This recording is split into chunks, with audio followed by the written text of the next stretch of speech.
At the end of the day, man, it's just a game. You don't want to let the game use you to Yeah. where like you don't like the game. And I love the game just like you do. Yeah. The game's been everything. I've been part of the game in an organized way for 46 years of my life. That's a long time, man. Either to play it or coach it or be around it. It's all I know. Not that it's right. I'm sure everybody has their way. There's more than one way to skin a cat, but it's all I know. And I love the game and I want to give back to it. And, like you said, I want to help young people, help them use it to make good decisions in their life. Welcome to the JAMODI podcast.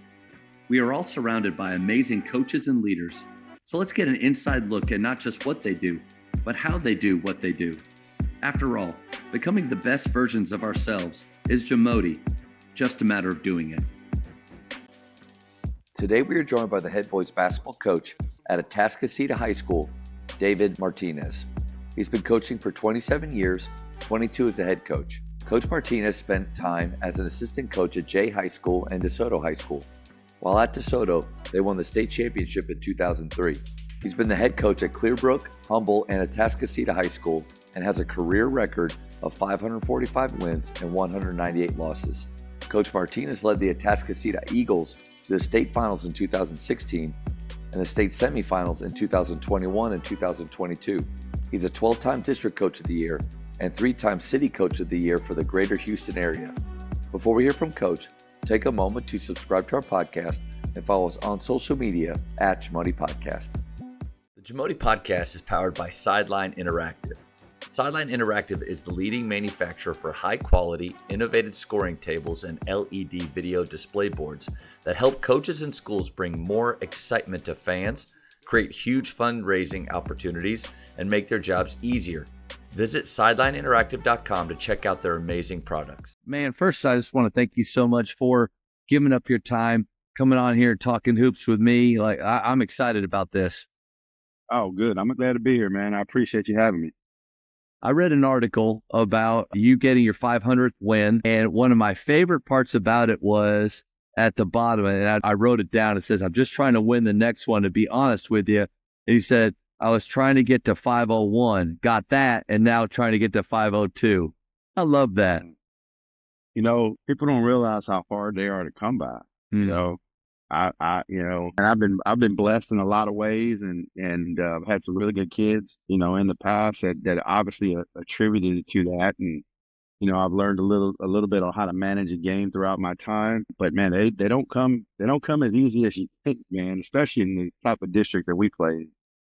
Yeah, no doubt. And I think that's one thing maybe early on when you start, if you have the luxury of having like a couple of good seasons right off the bat, you start to think, man, this thing's easy. Like I'm going to get to 500 quick. And then golly, it is hard.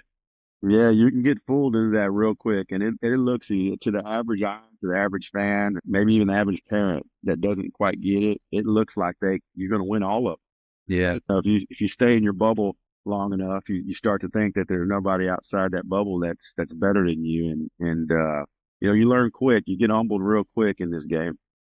How do you keep your kids hungry? Because I've noticed, we've made playoffs the last few years, and none of these kids that are up here now remember the years where we didn't make them, which I do. I mean, it wasn't that long ago in my mind, but how do you keep them hungry when maybe they don't forget or don't remember that, it is hard?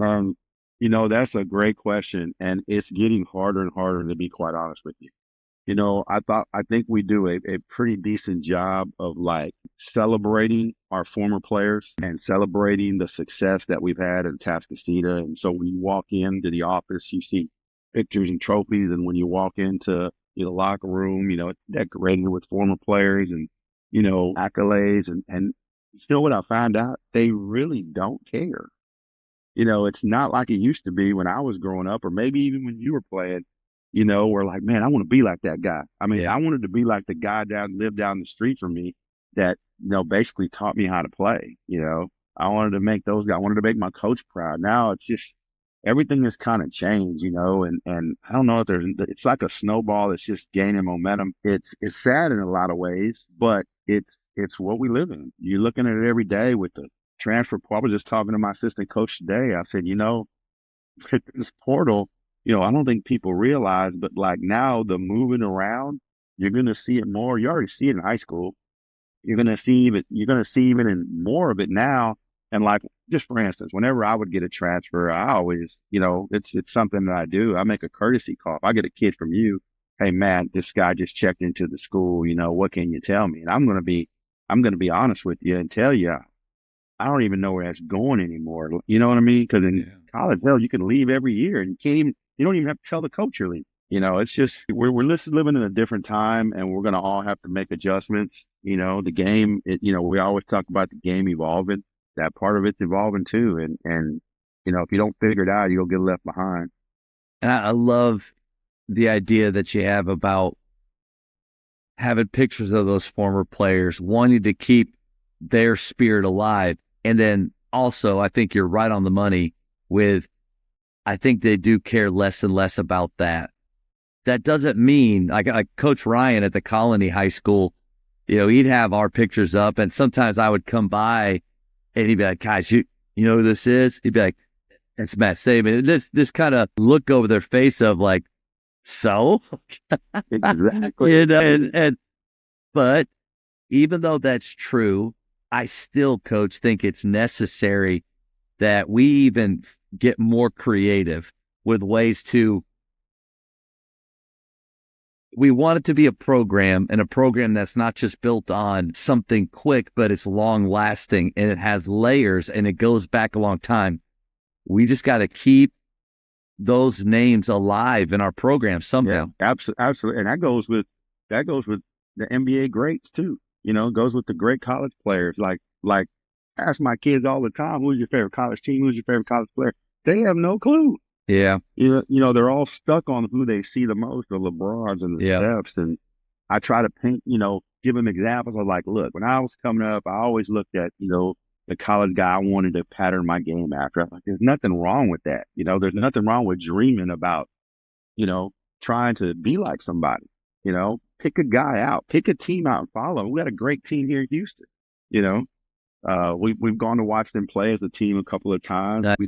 We've got a former player of ours that played there, and so they welcome us with open arms anytime we go. And so we got to take advantage of that kind of stuff, and I try to expose my kids to that, just get them on a college campus, whether it be a team camp or to go watch a game, just so they can kind of experience it at a different level, at a more intimate level. Because you're right on the money. Watching it on TV is way different than actually being there. I got to go watch Baylor play this year, in the new arena for the very first game at Foster Pavilion. Coach Drew had us sitting kind of like one or two seats behind the bench. And I was still like just awestruck with how huge these guys are, like just how big they all are. And kind of like, I mean, how do you even play out there? To your point, Blue from Gasso had a great point. He said, if you want to play in college, go watch college basketball. And he didn't mean just on TV. Go watch it live. Watch D3, D2s, NAIs. Coach, I took our guys to watch John Brown versus Sagu this year. The game was fast. Those dudes were big. Like, that was eye-opening.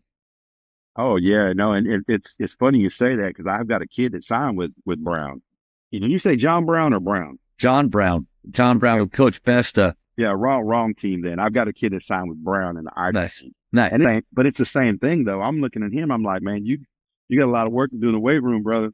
You're going to have to wait till you get down there and you see it for yourself. And, they have to see it, man. You got to see it. You got to feel it. And then from that point, then you can go from there. I don't know if you're aware of this or not. You're probably not. But when I first got into coaching, you were getting out of high school. Like you were just getting into Baylor. I was a background. I cut my teeth in Dallas. I was Coach Dyer's assistant at DeSoto. And I remember, you were, when you played at the Colony, ironically, Tommy, your high school coach, is a really good friend of mine, one of my mentors that, man, he's such a great guy, man. Every year he sends me a note, hey man, I'm watching you. He's just a good guy. And whenever I'm in a funk or I need something, and I call him up and he answers, and we talk a little hoops and stuff, and he kind of watches me from afar with him being out here in Houston and all. Yeah. But man, I've been watching you, do your thing ever since you were a player. You were a really good player. And even in college, and then proud of what you're doing right now. I think you're doing a great thing. And so, we've crossed paths, and you probably didn't even know it. Yeah, Coach, that's awesome. First, thanks for what you said. I'll edit all the stuff about the player and everything out. But no, such a small world. The basketball community is small, and Coach Thomas, though, I mean, he's a giant in that community. And I don't know how many people are out there like you that he has either influenced or continues to influence. And man, like, talk about what I want to be like as a coach one day, or what I want to be remembered as, is somebody like the way you talk about Coach Thomas. And man, what is it? It's a level of care that he has for people that, man, we got to try to emulate that. It's crazy, man. And I'll always I was just a young assistant, man. I was like 25, 26. The dude didn't have to acknowledge me or shake my hand. And not to mention, y'all bumped us. For a couple of any questions I asked, they were always there. And I appreciated that, from them. And so, I get a lot of phone calls now. Hate to say it, but the years have and I just finished year number 26, man. And now I'm the elder. So I get a lot of calls from a lot of younger coaches. Coach, I just want to pick your brain. Coach, I just want to talk. And I feel like I owe it to guys like Coach Thomas and Coach Dyer, Coach Milson, just to carry the torch, right?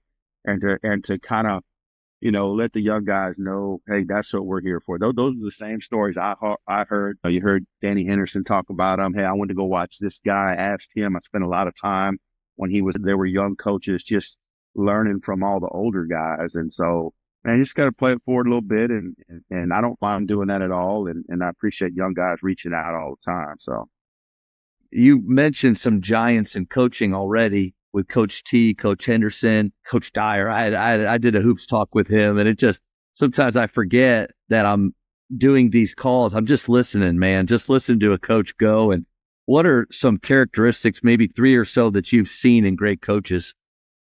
Man, I think, first off, I think you got to be a good communicator, man. And that's with everybody. That's with your players. That's with your parents, your administrators at your school, your teachers. Yeah. You don't want to be that guy that's just kind of standoffish and nobody wants to talk to, and, afraid to ask a question to. And sometimes as coaches, we come off like that, me included. I'm guilty of that too.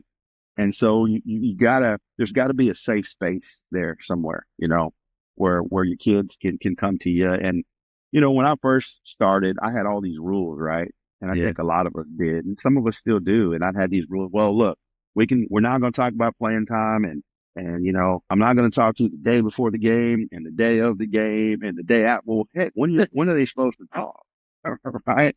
And so as I got a little older and a little bit more experienced, man, and a little less afraid of that conversation, and I'll talk basketball anytime, man. And if you got a player that plays for me, I obviously chose him to be on the team. I'm very selective about who we put in the program. It's not for everybody. And so I owe that to you. If you want to know what it's going to take for your son to play, I don't mind telling you. Now, here's the deal. I'm going to shoot you the truth. You might not like that, but I feel a lot better knowing that. Now, if you come to me because you're upset after a game and you want to talk, I'm going to ask you to come see me tomorrow. I'm not going to, yell at you or slam the door in your face or anything like that. So let's just talk tomorrow. Let's give it 24 hours and we'll talk about it. So, but the communication piece, I think, every good coach has to have. You can't do it by yourself. You have to be able to relay information. And that's not just for the problems. I'm talking about even a communicator in a timeout. Like, you have to know you definitely don't want to spend a timeout yelling at your guys and you've given them no instruction to go out there and finish the game. And so I've learned, over the years, and you can't give them too much either. And you can't have too many people talking. Right. So, maybe 1 or 2 things. If I have an assistant and I trust my assistants and they're an expert in a certain area and they see something and they want to explain it, then I let them talk. I'll let them talk and I'll break the kids off, break them out back to where they're supposed to be and make sure they got matchups and, how many timeout, all of that stuff. That's part of communication. So I think communicating is super key. And it's so, it's kind of underrated, to be honest with you, because to be a good coach, you got to have it. You just got to have. You can't be afraid to talk to folks. Coach, there's so much gold right there. I love early on you mentioned be a good communicator, not just with your team though, but with your administration, with your fellow faculty members. Like no teacher likes a coach that feels like they're not on the same team with them, like they're above them. And so you're right about that. I feel like you kind of gave us a mini master class right there of a timeout, and you nailed it. Like when we talk about communication, it's not just the big talk right before the game. It's not just the parent meeting before the year. I watched a select game the other day watching some players, and they go into overtime. There's 15 seconds left. The coach calls a timeout, and he's yelling at them about the fact that why they got into overtime in the first place. And I'm like, man, it's your timeout. It's 15 seconds. It's a tie game. It's your ball. The ability to let go of what just happened and focus and be present on what's right in front. But maybe that's the difference too between, and this is not a knock on select coaches, but because there's some great ones out there, but the years that you've put in, it's kind of like coaching 300, where the Spartan general asked the Greeks like how many soldiers they brought, and they're like, we brought thousands, you only brought 300. But it turns out that they're like doing all these different jobs, and he asks his guys, what do you do? And they do this like chant, and he says, see, I brought more soldiers than you did. Like coaching, like this is what you do, and what you've done for 26 years has taught you those lessons about that little timeout. But coach, like to me, master teacher right there. Yeah, you can. You just got the ability to see things coming, right? Like just to like you walk in the gym or you walk in a certain situation, you know what's coming. Now, can you relay that to the guys that matter, right? Can you keep them focused? I think that's important. Another thing I think you got to be, man, you got to be adaptable and flexible. You can't be so rigid that guys don't want to play for you. We play hard. We play just as hard as anybody. But I think, the more the better you know your players, the better you can make a decision. Kids right now, this day with the cell phones and everybody wants to text and, there's not a whole lot of one-on-one face-to-face conversations. It's kind of hard to know sometimes what's going on with your guys. They're kids. They got a lot of stuff going on. They got problems just like we did when we were kids. Some of them have, parents that are going two different directions and you don't know if they ate one night. And it helps if you know what's going on, because now you can be a little bit more flexible with how you deal with them. Man, I've learned so much in that area, not to just treat everybody the same, because you just don't know. There's a lot of stuff going on there, and you kind of got to have a good idea of what, if you see something off, you know what I mean? You got to be flexible and adaptable enough to, to kind of deal with that. And also too, your team, you may want to play a certain way. Well, maybe you just can't play. Maybe you don't have the personnel to do that. Are you good enough to adapt and be flexible? Coach Dyer tells me this morning, we were talking, and I kind of told him, I said, I had an idea about how I wanted to play next year. And I said, man, it's just been sitting on me, man. I think we can do it with this group based on the size. And he said, this is a true story, because I talk to him just about every day, right? And so he says, well, did you watch the Miami Heat, Philadelphia game the other day? And I said, no, I didn't get a chance to watch it. And he's like, well, Miami runs this matchup zone and blah, blah. I says, let me stop you right there, man. I'm not running no matchup zone, man. And I said, coach, I said, it works for them because they got, and he knows this. He's just giving me an idea, right? About something. Yeah. And I'm like, I really don't feel comfortable with that, man. I mean, they're doing it with 6'6" length guards and 6'7" guards. I don't have that, so it looks a little different. I said, but, it's just things like that, just knowing being flexible enough to change what you're doing. The first year, I took a Atascocita to the state, at Carson Edwards, Fabian White. We were undefeated. We were number one team in the country, and we ended up losing to freaking DeSoto, right? And we had some things go wrong. But I get this anonymous letter in the mail that they're just hammering me. This, I don't even, to this day, I don't know who this is. Wow. Because they didn't sign it, but they're just hammering me. And You weren't such a man-to-man guy. If you run some zone, you'd be a state champion. My gosh. But again, being able to be flexible and knowing your team and knowing what your team can do and what you can't do and what can win games, man, I just think that's super important in how you play and also how you handle your team. But that's hard. That's hard, though. What you're talking about doing is it being flexible, adaptable, not just with your players and relationships, but within the scheme and moments in games or during a season. When to pivot, when to just put your head down as a group and keep pushing forward. Like communication, how do you gain more of that ability? Do some guys just have it, or does it just take time? Well, for me, it just takes time. I think that's what it takes for everybody. I think when you find a young coach, you talk about coaches, right? Yep, coaches. Yeah. So for a coach, there's times where I've said, man, that dude's good. He's going to be special as terms of a coach. And he's young. It's because I'm noticing he's doing some things that took me some years to figure out. And so when you come into this business and you're a head coach at a young age and like, it looks like, hey, you're making all the right decisions at the right time. And man, it takes a while to get that, you kind of got to be seasoned a little bit to figure some of that stuff out, man. And I always thought guys like, Clark over at Allen, young guy. Yeah. First time I played him, I was like, man, this guy's going to be good, man. I mean, he does some really good things. He's a young guy. And I'm like, I like him. I like the style, and, he's got good teams every year. And I think the older he gets, the better he's going to get. And there's a lot of guys like that. The coach over at Keller does an unbelievable. Yeah, Coach Weir's great. Yep. He does a great job, and talking about crossing paths. I mean, when I was young at this, Coach Dyer used to tag me along with him. We'd go play in this men's league at this Mormon church in Duncanville. Well, he was one of the guys, I mean, basketball, you cross paths like we talked about earlier all over the place. So, but I think he's another young, good coach coming around. And, there's some good ones out there. And when you see him doing good things, man, you just wonder, like, man, he's going to have a great career, because he's getting all this stuff early. But, for most of us, I think it takes a little time, a little experience, so. And I think too, maybe something not talked about a lot is the mistakes that you make along the way. Mistakes, one, and I think older coaches get this, and I'm kind of right in the middle of that range. I don't think I'm young anymore, but I haven't been doing it for 26 years either. Like I'm right in that. I'm not calling you old, coach. I'm right in that middle spot right there.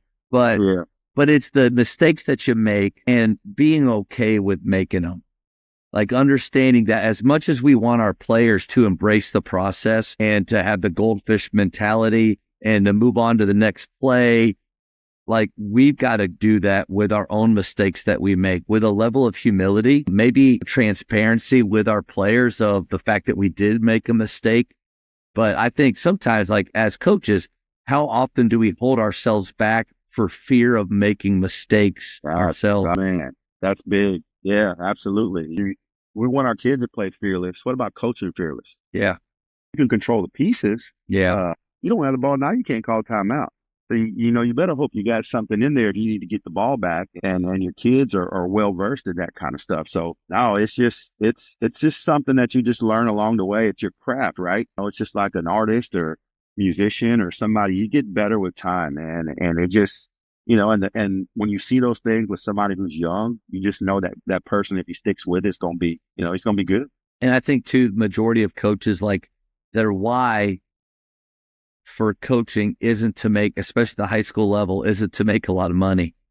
Like it's not their why. Their why is they love the game and they want to help young people using basketball as a tool. I think, coach, from doing this now for 3 years, and I think most coaches, that is the motivation. But different from a parent's perspective or even players, it's not just a game. It's also our job. Like literally sometimes how we feed our families. I think parents lose sight of that sometimes. And because it's their son's game that they're playing and it's personal to them, they forget that it's our job. And they sometimes cross that line that, maybe they shouldn't. But that's, coach, I think where the fear comes from a lot too at times is how do I play this safe? Like, how do I make sure that I make decisions that won't lose me my job?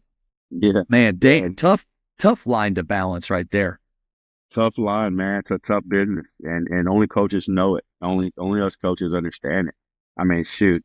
And then how about this? How about being a good team, from the start, and you don't do as well, right? Yeah. And all of a sudden, you got all these people have all these expectations of you, and perfect example was us this year.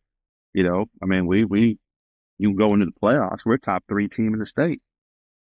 You know, and we lose in the second round. Just didn't have it. Just didn't have it. We didn't make plays when we needed to make plays, and game went into overtime, and we just couldn't finish it off. And so you're gonna have years like that. It's nobody's fault. You don't blame the kids for it. It just didn't stars didn't align the way they were, and you try to get over it as best you can. Tell your kids you love them, and you move on. And at the end of the day, man, it's just a game.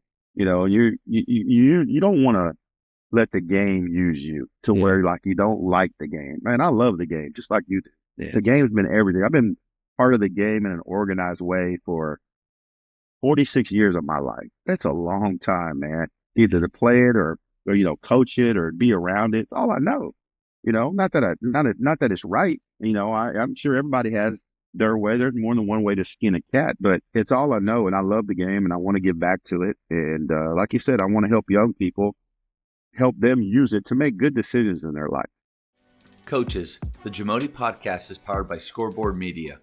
Scoreboard Media works with high schools across the country to run professional sponsorship programs on their LED scoreboards. Whether you already have LED and you just want to supercharge the revenue, or you want to use sponsorship revenue to buy new LED video scoreboards, Scoreboard Media can help. They work with sponsors and advertisers locally, regionally, and nationally who want to connect with your school's community. Email info@scoreboardmedia.com to start the conversation and see what's possible.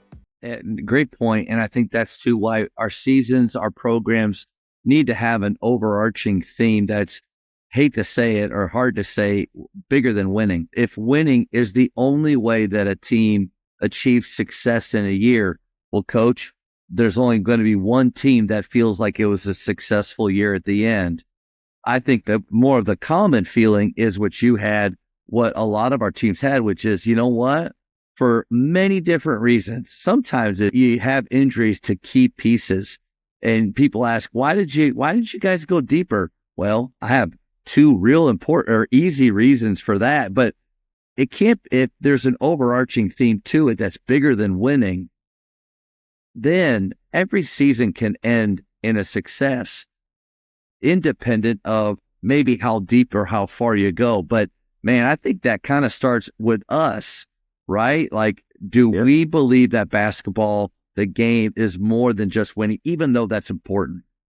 Absolutely. I mean, it's important to me. The kids want to win. Yep. I mean, it's what you practice for, right? You practice to win the game. So yeah, you want to win it. You want to win the whole thing. That's my goal every year, whether I have a team I think I can do it with or not. It's the craziest thing. Us coaches, man, we're some weird cats, man. I may have a team I know, everybody knows there's no way you get out of the first round. But in my mind, I'm like, man, I can get these guys to the regional tournament. And just, we all think that way. I don't think there's anything wrong with us, the competitive side of us. Yeah.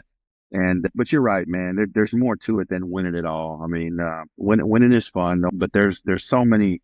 I've learned to cherish kind of the memories along the way and bottle it up, because they don't come easy. And celebrate some of the things that celebrate some of the team things and the other things that happen throughout the year. And then when the year's over, we wrap it up, do it again, get ready to do it again.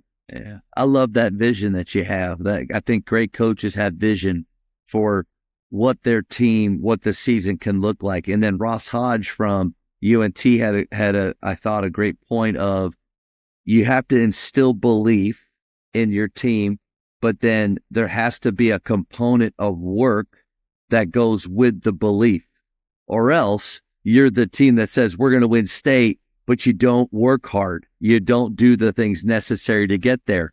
But it starts, coach, with the belief that you have, that you instill in your team. Absolutely. Absolutely. And then the last one, Matt, I think would be I think we're on the third one now out of Yep. the three characteristics I picked, would just be have strong leadership qualities. I think a coach has to be able to, command the gym when he walks in, be able to same thing with a room full of people. If you're a good communicator, you got to be a good evaluator of talent. You know, I think that's important. And, I think you got to lead by example. That's the last thing. You can't ask your kids to be late. I mean, I'm sorry, early, and you're late, Yeah. you know. I got taught by guys like Coach Jude, like we talked about earlier. And, it was always, hey, if you're a coach, you're there an hour early, an hour late. Some of these new cats, they don't abide by that rule. I'm talking You, coaches. you turn around and they're Yeah, you're they're like trying to figure out like where the hell did he go? And so it is a coach. that's the norm, And Yeah. so now as a coach, you're like, okay, you got to make sure you're mentioning this kind of stuff. Hey, look, I'm gonna need you to be here. We don't all have to be here, but one of us got even if we had to get on a rotating schedule, somebody's got to be here. Somebody's got to do the laundry. Somebody's got to, this and that. But don't ever assume that's gonna happen Yeah. because this day and age, we know it's instant gratification. And they all think they can show up at right before the 5 minutes before practice and be ready to go. And so it's a little bit more than that. A lot of prep work that goes into being good. That's the other thing. People think you just gonna go out there and let me see what you can do, but there's a lot of prep work that goes into winning, including film and taking care of your body and pre this and pre that and get loose and okay, now let's get something done. So You nailed it too. I think good players doesn't just ensure that you're going to be a great team and you're going to go on deep runs. There's a reason why, like, you kind of hear some of the same names of schools being good every year. But there's a lot of teams that have talent, but then can that talent be molded, be directed? Can they work together, have a level of selflessness that's necessary? That's what I'm always blown away by, especially at your level of play, the talent that some of the teams like you have, but they seem to really work together well. That to me comes right around to who the coach is. oh yeah, no, there's no doubt about that. It's just one of those things, one of those little small, characteristics that good coaches have. At least that's how I feel. I'm sure there's more we can come up with and talk about, but those would be the three that kind of stick out for me.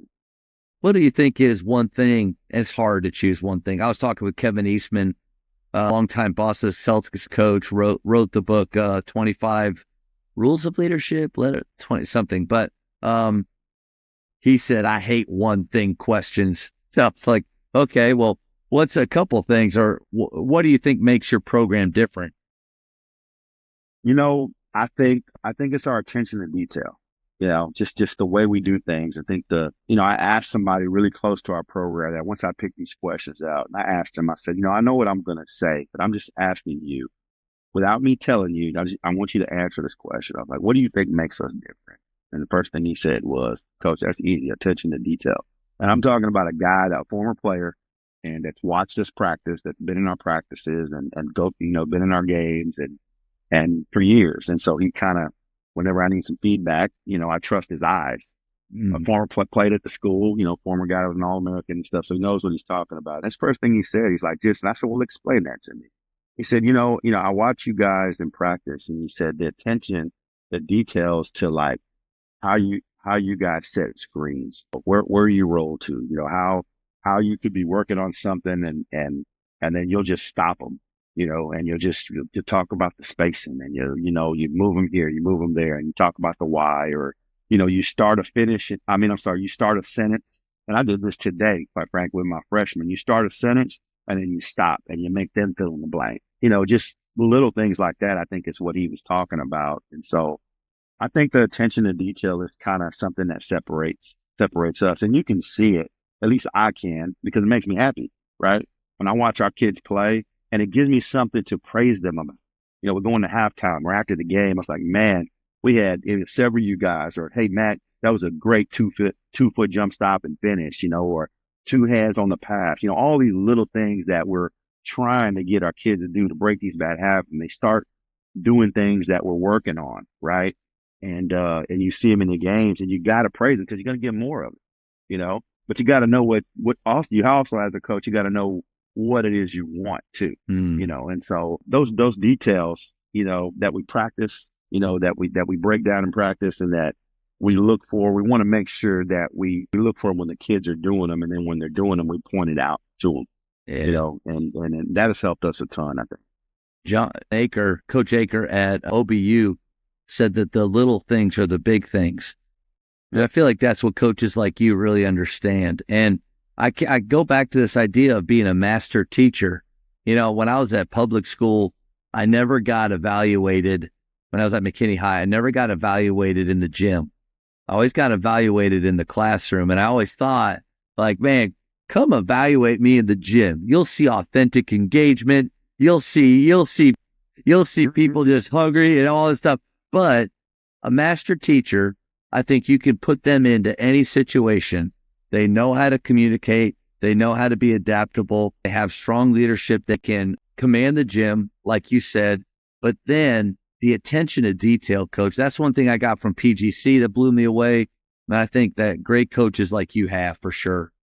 Coach, speaking of PGC, I was just, my nephew just turned like, I don't know, 30 or something the other day. And we have a group text with our family.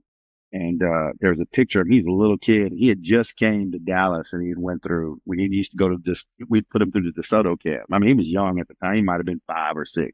And so I'm hugging him and I got a picture of PGC shirt on. I'm like, man, I remember that shirt. Well, I worked the camp. I used to work the camp 20 something years ago.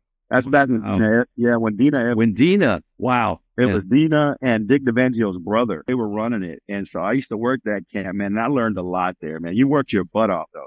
It was from 7 a.m. to, 10 at night, and then you're back up at 7 a.m. again. And so it was pretty good, man. So PGC is always I follow them closely even to this day. Yeah, I tell coaches all the time that like one of the best investments I think they can make is to be an observing coach at a session. My favorite times directing was to be able to sit with those coaches after sessions, and it was a big motivator for doing this. I loved working with the athletes, but coach, at 9:30 at night when I'd bring those observing coaches, say, hey, grab a chair, man, let's talk about what you saw today. What'd you like? What's something you're going to take home? What's something you had a question about? And then inevitably would come around to like what I've taken into my programs, what I use or not. And then we talk about running and gunning, and coach, it would just go for 3 or 4 hours at that point, but a lot of the things that you've already brought up, I feel like those PGC sessions, and Dick was one of the brightest basketball minds of all time. And then Dina took it over, and it's in a great place with Mono Watson now. Yeah. Really, really good for basketball, man. Yeah. I encourage all my kids that ask for their parents to ask, hey, where should I send them? It's the first thing I send them to PGC. Can't go wrong. It's expensive, but I think it's money well spent. They're spending all this money nowadays with all this AU and summer stuff. Yeah. Like, if you're gonna spend some money, go there because you're gonna learn a lot of things, and that can help. And I'm gonna reach out to Mono and tell him how much I'm plugging PGC, because they're not a sponsor. But here's what I'll tell coaches: become a part of their partner program. The PGC partner program, I think is what it's called. But you basically, if you're a school and and it's free, you sign up with them, they get really good discounts for some of your players to go, because you're right on the money. I mean, it is a big paycheck, but you know what? It's 5 days, I think now 4 days. I think it's a half day, 2 full days and a half day. But the amount of time that they spend with the ball on the floor or in the classroom, you nailed it. You put that up against the amount of time that they're doing in select ball and that price tag, I don't think it's even close. Yep, it's not. But yeah, it's a good place to start, And if only right now we could cut and go to a PGC ad as a sponsor. We'll get a check. Maybe we'll get a check in the mail. We've talked a lot about culture already, and with those characteristics you brought up, and then also about what makes your program different with attention to detail. How does, and culture, that buzzword, but it matters. How does that drive performance?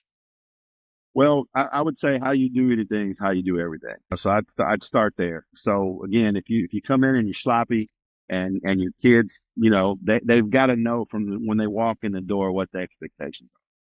Or not, you're going to get, kids coming in and, their jersey's not on, or whatever it is that you require from your team is what you're going to get.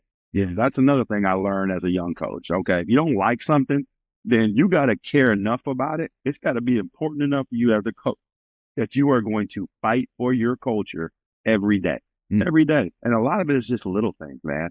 It's little things. What are you going to allow?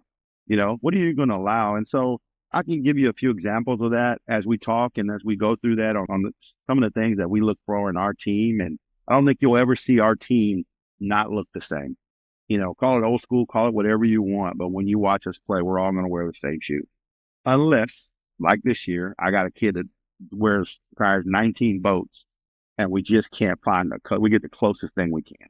Right. Adaptable. You got to be adaptable in that point. Adaptable. Right. But it drives me bananas. Right. It drives and quite frankly, it drives the kid bananas because he has to be like the guys.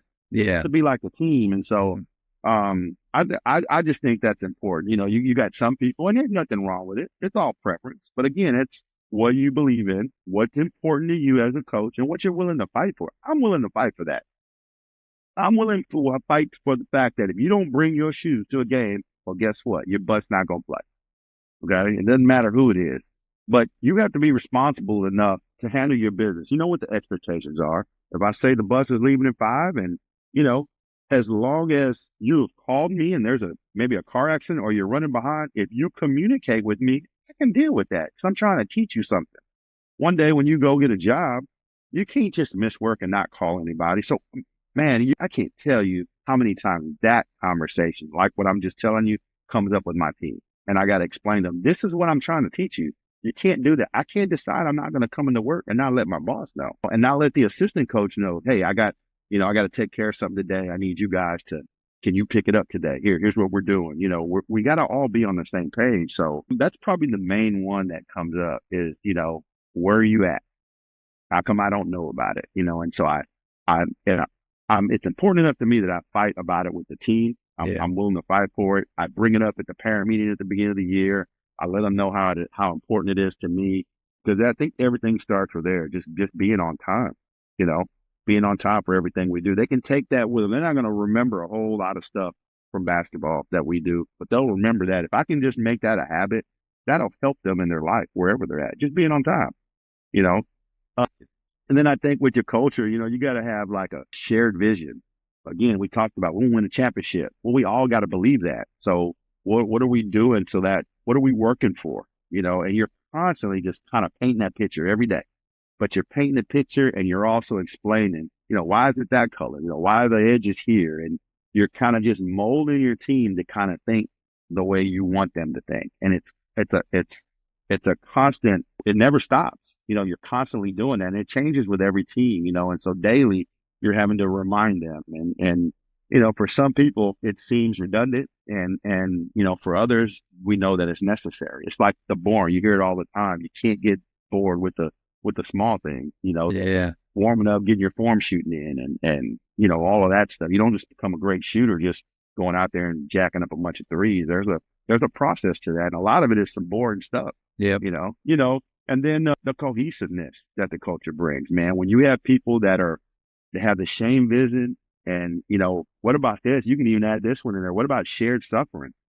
The stuff that you go through, having to run sprints or whatever, whatever your off season is like. It doesn't have to be any one particular thing, but that shared suffering that you go through as a team, me and you, we got something in common. You know what I mean? We did this together. We were here, we were there. And then even players in general, we all have shared suffering. You and I both. We've never played pickup together, but yet we've experienced some of the same things through high school basketball and the programs we win. Some of the things that the average person will never go through in life. And so there's some shared suffering there between you and I. You know what it takes and I know what it takes and we've been there and, we can move forward with that. So, culture is the buzzword, and the good thing about a head coach is you control it. Mm. You control it, but you have to know what you want. You can't be all over the place that that you can't really get anything going in the right direction. I think, just knowing what you want and then just driving that home every day to where it's just ingrained in them and it becomes a habit in them. And from the way they look, from the way they practice, from their expectations, the communication piece, I think that's what, culture does to performance. And then with that, play well, it comes with it. Coach, well said, man. Really enjoyed just listening to you there. I think I keep going back to this master coach, master teacher, man. I put you in that category. And part of it is there's so many things we could go to, but the self-awareness that you seem to have. TJ Rosine at Emmanuel, another PGC guy, said self-awareness is a superpower.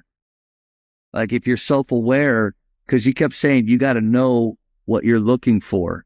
You got to know what you want. If you're going to fight for your culture, what is it? Like, what are you looking for? Like what, or like, are you looking at everything? Can you really fight for everything? And now obviously you can fight for all of the things that you deem important that you're looking for, but you can't just fight for everything. Like that's like a coach saying we're going to be good at everything. Like, right. I mean, you got to have a certain level of competency at everything, but like, can you run every offense? Can you be good at every defense? Like to your point of the matchup zone, coach, we can't, like, what you're looking for. And I think that's where like coaches, are we self-aware enough to know what culture we want that fits the players and the personnel that we have? And then once we establish that, what are our standards going to be that we're going to look for and that we're going to fight for and hold to? And then I love what you said about the shared suffering.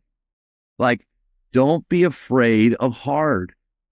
In fact, and Shawnee Harley, man, this has popped in my head. She was an Olympic coach. Coach, I'm not telling you that you have to listen to all the episodes here, but if there was going to be one that you go back to, it's Shawnee Harley. She is the head of Winning Matters, but she was an Olympic coach for the Canadian national team for 20 years in basketball. But she says that you got to choose your hard. Like, choose your heart. There's going to be different things out there that are difficult, and you've got to just choose it. Like, because as coaches, we can turn our blind eye to a hard situation, turn a blind eye to fighting for our culture because it may not be comfortable, it may be hard. But you know what? When that slippage happens, like you said, it's not just one thing, it's a bunch of little things. When you start to choose an easier path and slippage happens, that part is really tough. Man, choose your heart in that moment with the things that you care about and that you see. Absolutely, man. Absolutely. That's good. And then, shoot, I'm going to go back and listen to that because that's something that sounds that kind of stuff drives me. I felt like I needed to pay her after for a session. She gave me a counseling session, totally forgot I was on a call, really made me go back and think about things like losing. We hate to lose, no doubt. If you like losing, man, I don't know what team you can be on. I don't know. Exactly. Yeah, but how we address losing, how we make our players feel when they lose, the consequences when we lose can sometimes, it's kind of like we talked about early on, coaches being afraid to make mistakes. The fear of losing can hold us back from really pushing a whole other level that you could go to. So it's not that you don't care about winning, but it's that how dangerous is a team that's not afraid to lose? How hard do they play? How hard do they scrap? How much do they believe? And like that time with her, coach, man, master class right there. Yeah, no doubt. I'm gonna go back and check that out. That's gonna be a good time right there. What's up, coach? Are you looking for a way to elevate your off-season skill development? Well, look no further. With the Bology app, you can build a workout with our library or create your own content. Send that workout to your players, and then your players complete the workout by recording their session on their phones. You can monitor and encourage competition with our leaderboards for every workout.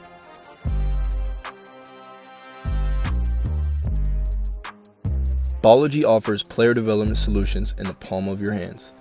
Get your team started today by going to Bology.com for more info. You've talked a lot about the connection that you have with your players, how important that communication is.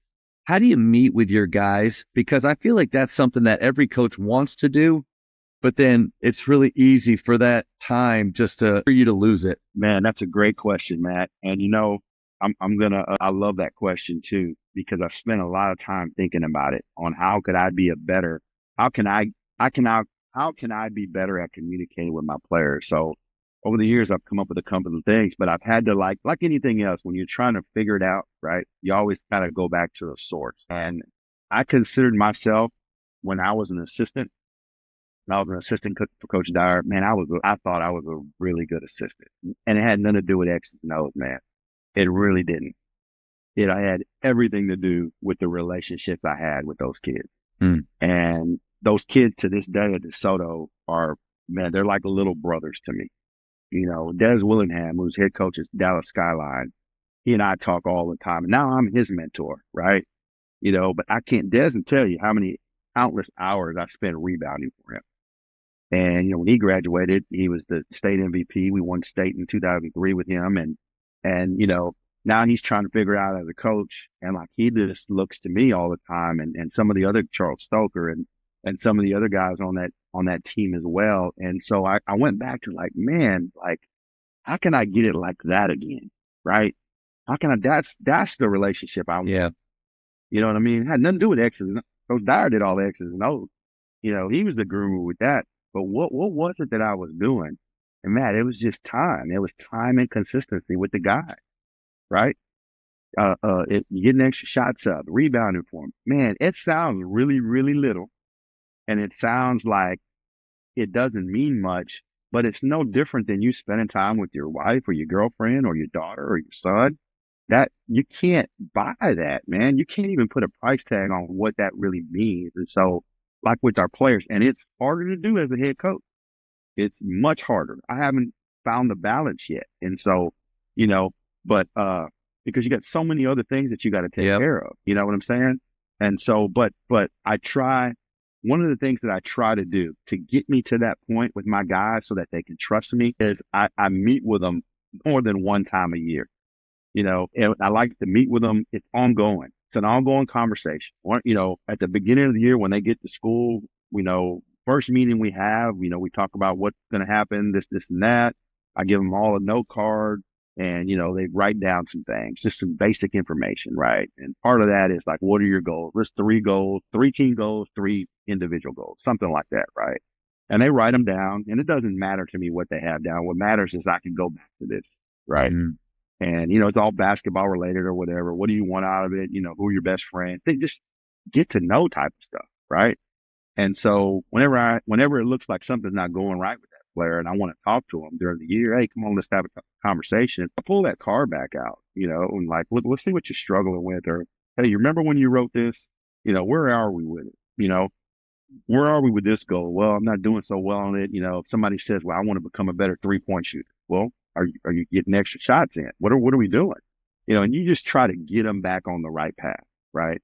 And I think that's helped a lot. But I formally try to meet with every player at the beginning of the year individually. So after that team meeting, I'll meet with them. I'll bring them all in and we meet briefly and we discuss what they put on that card. And then I try to meet with them at some point formally during the year. And I don't pick a day. Sometimes it's just like, hey, why don't you come by this morning? Let me holler at you real quick, and I just try to get through the whole team. And then and again, after the year, when we have our post-year evaluation, how'd you think the year went, and then it's just ongoing after that. It's just conversation, but getting there early, man, to practice while they're giving the guys time to warm up. It used to be, man, as soon as we got there, let's go, practice is going. And then, so I started building in let's get a little warm up time going in there, right?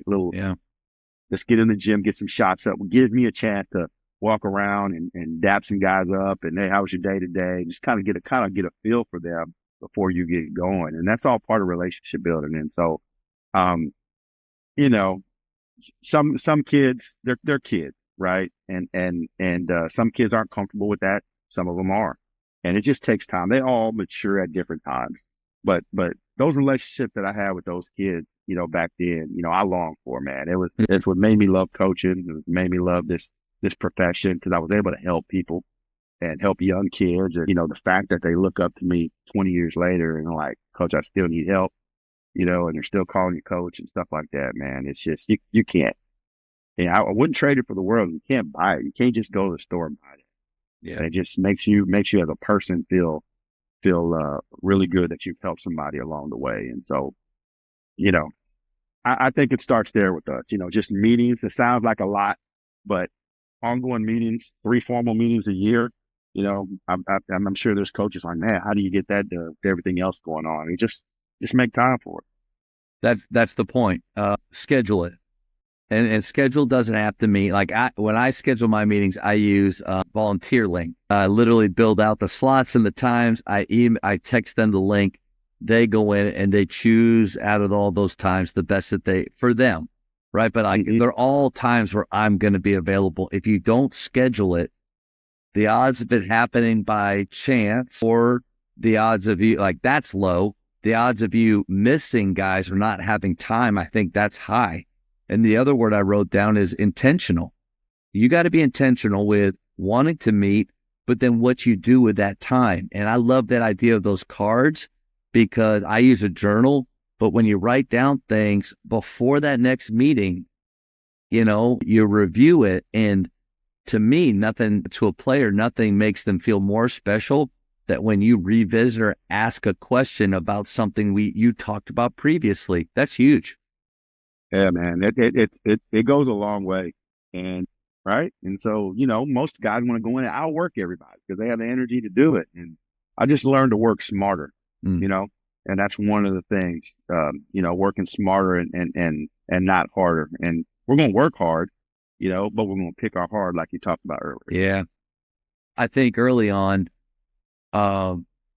75% of what coaches think about is the X's and O's, practice plans, things like that. And 25% is relationships. And then at some point you realize, man, I've got it backwards. And then the 75% becomes the relationships, what you fight for, the culture, and all of the things that really make a program like makes it work. And then the 25% is what offense, what defense we're going to run. It's more about how you do it. And the how you do it is the 75%, right? And then I think there's a piece in there that you have to factor in that says, what are you going to do for me? And so, I mean, think about it. They all want something out of it. And so what am I going to do to help them reach their goal? Yeah. And so I got to be really good at that, right? Let me help you. What do you want out of this? I brought a kid in just the other day, B-teamer. Okay. And working them out. And I'm like, man, there's a reason he's a B-teamer. He started off on the A team and didn't quite make it through the first 2 days of practice. It was just a little too hard for him. And so he decided it wasn't for him. Okay. Good looking kid, long, little bit skilled. Looks like if he worked at it, could be a good player, just from passes the eye test. There you go. And so I was like, all right, it's fine, man. So we were still going through tryouts and cuts and all that. And we're a big school, so we don't really have a lot of time for that. We got some dudes, right? And so, all right, just move to the side. That's pretty typical in pretty much every school, right? If you can't do it, if you don't want to do it, I'm not going to beg you to do it, but it's not for everybody. This is what we're doing is going to take some commitment and some sacrifice.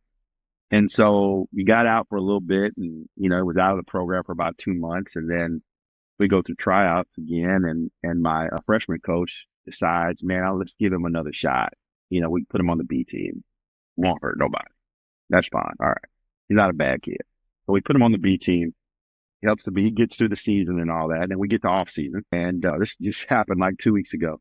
And he gets to off season and I'm working with him, because my freshman coaches are doing track or whatever. So I got the B team guys in there and we're just doing basic skill work, ball handling, layups, all that stuff. And I'm like, man, this guy's really skilled. Like, you know what? And so I called our freshman coach and I said, man, does he want to play? What's the deal? He's like, oh, coach, you talk to him. I was like, you know what? You're right. I need to talk to him.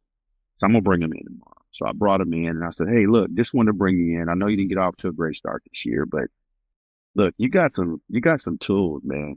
If you really want to be good at this, I can help you with it. But you got to be committed to it. And Yeah. he was honest. He was honest with me, Matt. He was like, "Coach, man, I appreciate it, man, but I just like playing for fun. You guys are a little too serious about it, and I want to be I want to go." I said, "Well, what do you want to do when you grow up?" I said, "Man, I want to be a doctor." I said, "Man, that's good, man. That's cool." I said, "Man, well, I appreciate you being honest with me." I was like, but I just want to make sure, touch base, kind of see where you're at because we're getting towards the end of the year, and you know, I gotta figure out where we're gonna go here. Are you gonna be part of the team next year, or am I wasting my time? Or we got some summer programs coming up. I need to get this information out, but it would make it a lot easier if I knew what you were thinking. Because in my mind, I'm thinking, okay, I'm gonna keep you. You could possibly, with a little work, I can get you in the weight room. You might be able to make the JV team. And so shook hands, walked out, went home. Guess he had a conversation with his parent and thought about it and came back and said, "Coach, I've been thinking about it, man. I think I do want to try." And I said, "Well, all right, man." I said, "Well, I'm glad you came back." And I said, "Well, let's give it your best shots. I'm not making any promises, but, give it a shot. I think you'd be good at it if you will commit to it. If you can and he's really skinny, but he's 6'4", and he has a little bit of skill." And I said, "Man, if you commit to it and you can gain some weight and get in the weight room and, you already know what the physical part's going to take to be in this program. You experienced it at the beginning. If you feel you want to go through it again and you can do it, let's just see where it goes."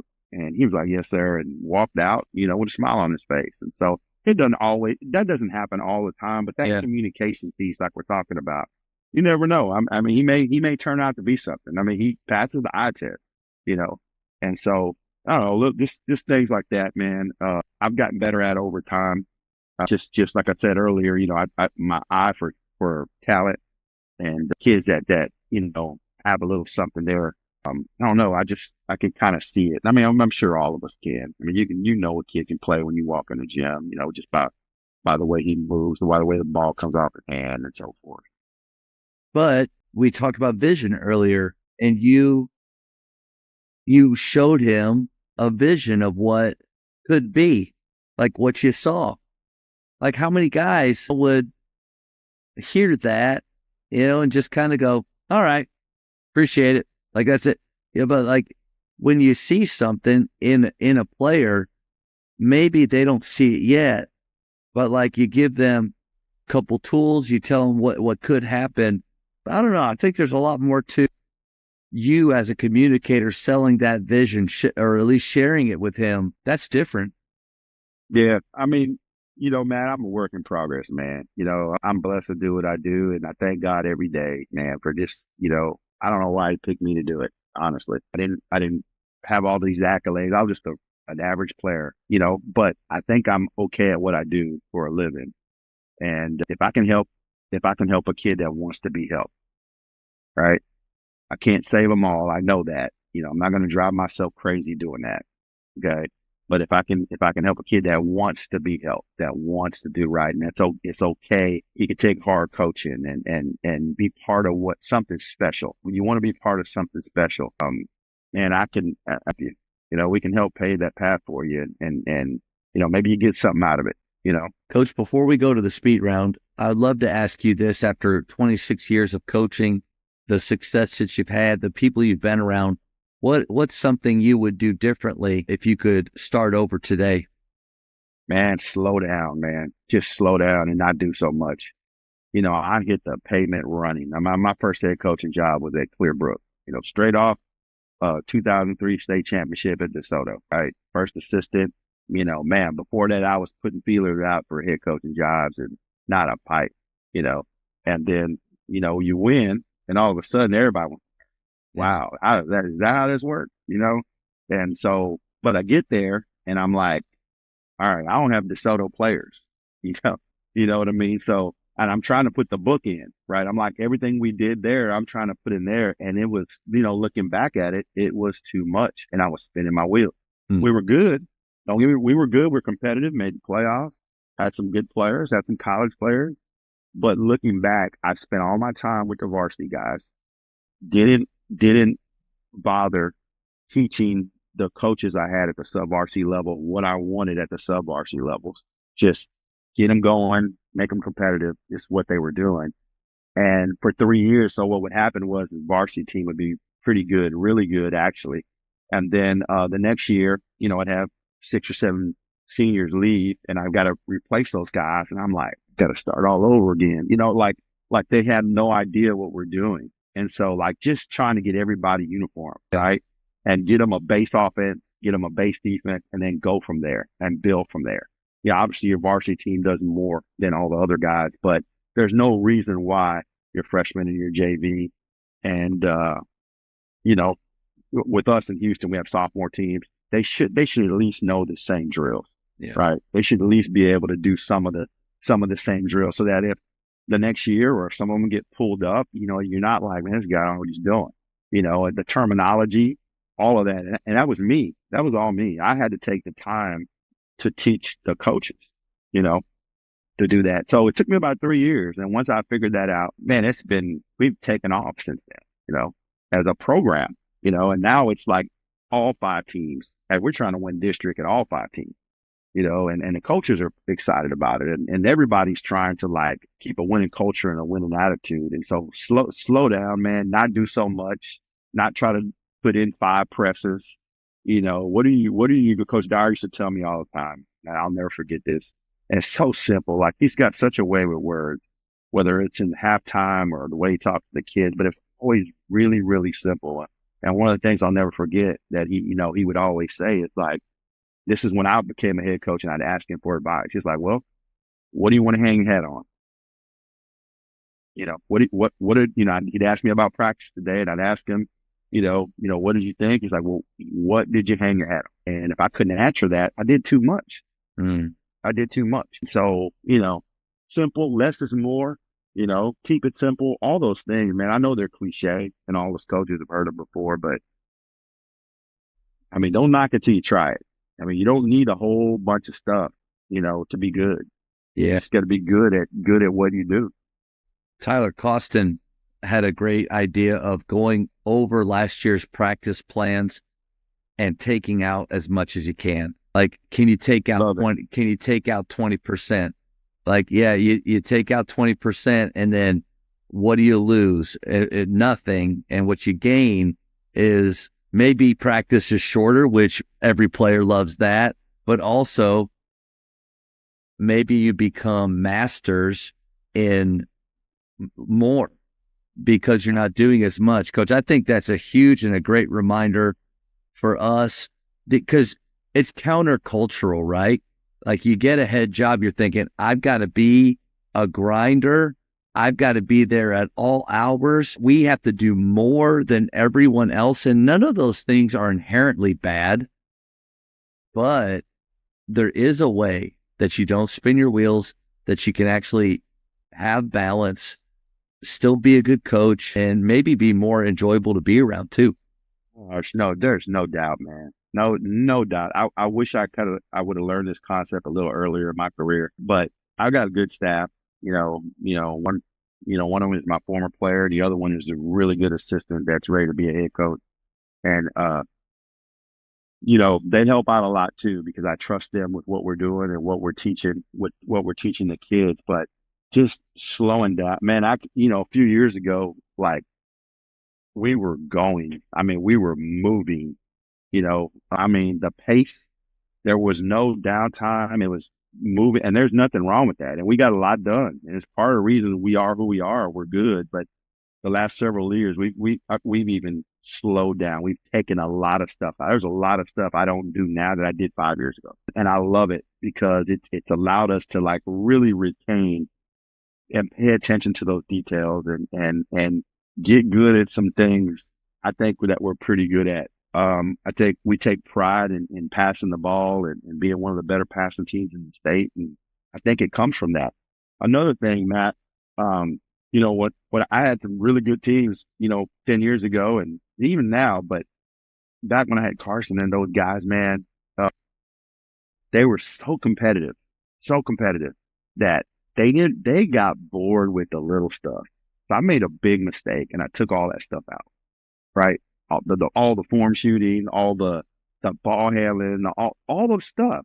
I took it out because it ended up being a circus, right? And I'm just nailing these guys and I'm wearing myself out, trying to get them all right, this is what we do. This is how we were competitive. There's always a winner loser, this, and that, blah, blah, blah, and all that. And then when they left, when those high level guys left, I went back to like, okay, we're not very good ball handlers. We're not very good passers. We're not very good at pivoting. We're not very good in transition. So I was like, man, we should try to start doing this stuff again. So I started putting it back in. And what happened? They got good at it. Yeah. Because we were doing it every day. We made it part of the everyday routine. And it doesn't have to be long and drawn out. Yeah. But 5 minutes of ball handling, 5 minutes of passing, pivoting, or you don't even have to do them all the same day, but just make sure you're doing Yeah. Make sure you're still doing the daily vitamins, the daily fundamentals. And once you build that in, heck, now you're building a little basketball IQ in and now you're going. Now you can start layer after layer after layer and now you're going somewhere, Now you're actually building a player and you're building a player's confidence because if he can do more with the ball, he's going to be better. The team's going to be better. The more guys you can have on the floor that can do more, but you just have to take the time and do it. And it's real easy to get away from that when you have good players. And I was guilty of that. But I think that's also the art of coaching too, is knowing what your team needs that year. You got skilled guys. They need to compete. They need to feel like what they're doing, there's value in it. It needs to be fun. It needs to get their juices going. You got to keep them fresh throughout the year. They're already pretty darn good. But then the art of, and Chris Hill at Jesuit had a great point. He said, you got to treat every year as if it's really is a new year, meaning just because it worked the year before doesn't mean you're just automatically rolling into the next one. On either side of that, and having a great staff, I think, is a big part of that. But it goes back to, Coach, to self-awareness. The self-awareness of, okay, yeah, we won a lot of games. Remember, it's not me, it's the players we had. What do our players now look like, and how can I help them achieve something like that? Yep. Yeah, there's no doubt about that. That's a huge lesson right there. It was a huge lesson for me and that I learned throughout my career. And you'll never know it all in coaching. There's always so much to learn. And I'm a lifetime learner. I want to know as much as I can. Right now I'm big on the stuff I'm studying right now, just leadership stuff, communication stuff, just being better at that. I think that if I can get a grip on that kind of stuff based on what I already know and what we do, I just think it just moves it to a whole nother level. And so every year, just try to get better at something different, man. The X's and O's, I've got enough years behind me now that I've seen pretty much everything. There's nothing new. We're not inventing anything. Yeah. Things are starting to come back around. And that's scary. That's scary, man. That's when you're getting old, And I used to hear some of the guys, Tommy and Coach D and all these guys come, man, I'm coaching such and such son. He used to play for me. Well, now it's happening to me. And I'm like, wow. So I don't know. Now I'm the old coach, I guess. I'm glad I don't look it. Yeah, you're right on the money there. And interesting point too, though, about how, the longer you do this, maybe the X's and O's, like obviously always trying to find a better out of balance play, maybe a better way to do things.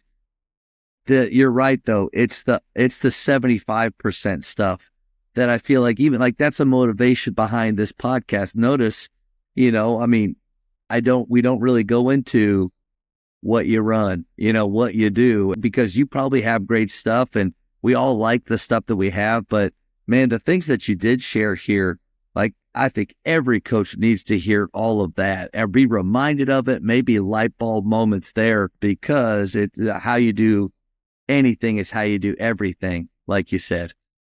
Yep. Yeah, there's no doubt, man. I hope it helps somebody. It helped me a lot. I didn't invent all this stuff. This is stuff I had to figure out through listening to podcasts or reading books or watching videos or, I'm appreciative for everything that I was able to acquire. And so hopefully this helps somebody out, man. Coaches, the JAMODI podcast is powered by Shoot 360. The future of basketball has arrived in Dallas-Fort Worth. Shoot 360 combines the latest sports technology with the fundamentals of basketball skill development. The result is a one-of-a-kind video game-like basketball program designed to improve your shooting, dribbling, and passing. Visit shoot360dfw.com to learn more and register for your free 1-hour workout evaluation. Shoot 360, The future of basketball is here. Speed round, coach. A lot of people know you, but after this, we're really going to know who you are. Favorite ice cream flavor? Shoot, strawberry. Nice. Greatest shooter of all time? Man, I gotta go with Ray Allen. He's a good one. He's a good one. Why him? It's one of those deals, and I could probably throw some more out there. It's kind of the argument right now with some of the younger people. LeBron, he's the best in their era, whereas with us, it was Jordan. There's no doubt, and we'll argue that all night long. Ray was coming around when I was young coach, and I got to see it and study it, and saw him make some big shots and all that. His work ethic, just the way he carried himself. I don't know. That's a tough one. But I would pick Ray. I think you could put Ray up there with anybody. If there's a Mount Rushmore of shooters, he's definitely on it. Yeah, no he's got to be on there. I don't know that there's just a top guy. Yeah. You'd have to start being analytical now, right? Yeah. And look at the numbers and stuff like that. Favorite gym that you've coached in? Man, favorite gym. Wow. Damn, man, that's a tough one. Probably as a head coach here in Houston, the old Clear Lake gym before the new Bill Kruger gym, just the small atmosphere, and I've got some memories in that gym. Yeah. Tough place to play. Hell, I like our gym in Atascocita. There's nothing like it. We have a crowd, like we sell out a lot. Wow. You get that gym full and it's rocking, but the old Clear Lake gym had that old gym feel to it. You go back to the locker room and it's caged up, and there's a urinal at the end of the locker room, and some of the nicer gyms. Allen was nice and went to the tournament down there. I mean, that's an unbelievable gym. College gym. Yeah, college gym, and the Mansfield gyms are incredible. Those are really nice. I don't know. That's kind good. of a tough one. That's kind of a tough one though. No, I think you answered it good though. Best basketball movie of all time? Man, Glory Days. Yeah. Glory Road? Glory Days. Glory Road. I'm sorry. Okay. Okay. Glory Road, man. That's a good one. Yeah. We just had this one of those deals, like, trying to get to know your kids, right? Yeah. One of those deals that you just kind of try to, you're painting that picture every day. So I'm like, hey, man, I asked them the same question just a week ago. What's y'all's favorite basketball? Nobody knows what. And so I started throwing out these names: Glory Road, Blue Chips, Hoosiers. I'm like, I want y'all to spend some time, go find out what these movies are, go watch them. Just go watch them. Yeah. I'll tell them Blue Chips is relevant today. Yeah. I like Glory Road because there's a lot of history involved in it. Happened here in Texas, and you'll like it too. So you're planting seeds, man. That's all you're doing. You're planting seeds, and kids listen. They listen to their coach. I still remember stuff. I obviously remember the stuff Coach Dyer, was said to the team, and I remember stuff, from coaches I played for, and I don't know, it's something about a coach and what he says. It's what we remember. So we have to remember that. We have to remember that responsibility too that we have there. Yeah, you're trying to remember. We're trying to grow the game. So it's more about not so much about what's going on now and what you can do for them, but like what happened before all that. Who was this guy? Who was that guy? Look him up. Find out this, find out that. So just planting those little seeds so that the game will grow within them. I like doing those things with our guys. Texting or talking? Man, I enjoy a good conversation. But I'm guilty of the texting too. It's quicker. Yeah. Get your point across. Get your players quicker. Get your players quicker. But there's nothing like a face to face. Like a good old phone conversation. And if it's basketball, man, I can literally talk all day. I don't have many. I don't golf. I don't have many other hobbies. I like to sit in the gym. I just accepted it now. My wife's accepted it. Well, I'd like to do something else. I enjoy being around it. I enjoy being in the gym. And I actually enjoy watching kids compete. It doesn't have to be basketball. It can be anything. Okay. For high school, shot clock or no shot clock? Oh, shot clock. We got to get one. Let's go. We got to get a shot clock. Yeah, we got to have a shot clock. And all levels. I don't want to hear this only at the big schools. I think everybody No, if we're trying to get kids ready for college, and we are, that's one of our goals. You know, how are we not doing that if we don't have a shot clock? Yeah. We're going to play with a shot clock in college, and it get the game's faster. And I like playing fast. I like playing fast with some control and some freedom, and I think it'll make everybody a better coach too, because you literally got to figure out how you can do this. Yeah. Because now you can manipulate the clock a little bit. Well, where are you going to pick them up? To what you're going to run at the end of the clock, and you got to know what you're doing there. But it helps the kids, because if they get a chance to go play at the next level, that's what they're going to get. And they're going to be standing around, passing it around for 2 minutes at a time. And even from a developmental standpoint, even at the younger ages, I mean, overseas at junior high and lower levels of high school, they're playing with a 24-second shot clock. So they're learning how to be decisive, to do what they see. Bobby Knight said that the most important skill is, besides shooting, but is recognition, like being able to recognize what's happening and make a play. Yep. I agree. Favorite holiday? And Christmas. Nice. You're up 3 on defense with 5 seconds left. Do you foul or no foul? Up 3 with 5 seconds left, I'm fouling. You're fouling, putting them on the line, not letting them shoot that 3. Yep. Okay. Hopefully you could get to that. Hopefully you could get to that point. When you're up 3. Yeah. What book would you give someone? Oh man. You can never go wrong with the Bible. Yep. I usually say besides the Bible. Yeah, but that's what I was going to say. I was going to give you another one. Okay. Something that'll help them. I wouldn't call I'm embarrassed to say this, by the way. I don't know if I would call myself an avid reader. However, I do read. But what I read for knowledge, man. I read for information. I don't really care about, reading biographies or, fiction and that kind of stuff. Yeah. I want to read to know, right? To know how to do something, to know how to fix something, to know how to, I don't mind that. I read that kind of stuff all day. So typically when I find myself reading, that's kind of stuff I read. So probably a self-help book, something that's helped me. I've given a couple of books out. Can't recall the name of them, but if I got a player that I know is a overachiever and he's going to college and he's going to be a walk-on, you give him a book that references something like that. And Jay Billis' toughness book, I've given that book out several times to players that I know are going on to college.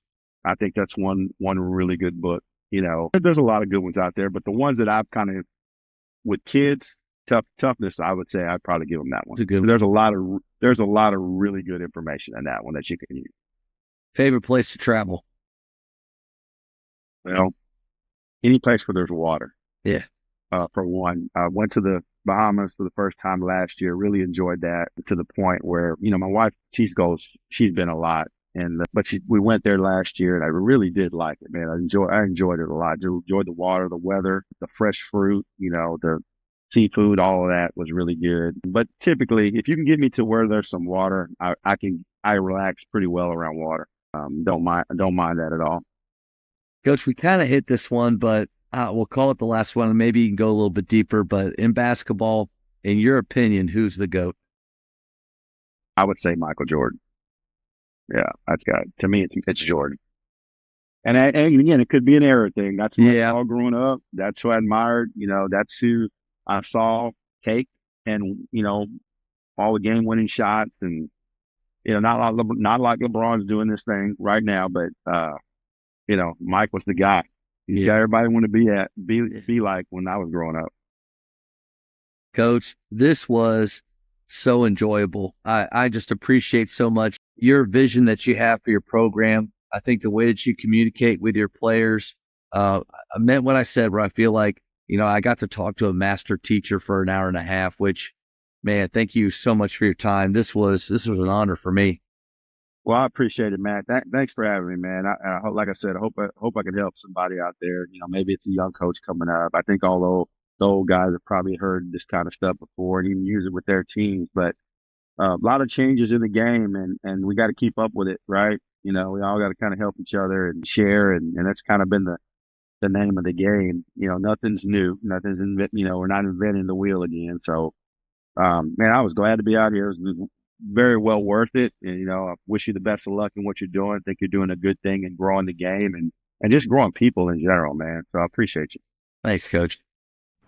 Thank you for checking out today's episode. Please take a moment to subscribe to this podcast, share it with your fellow coaches, and find us on social media for what's coming up next on the JAMODI podcast. It's just a matter of doing it.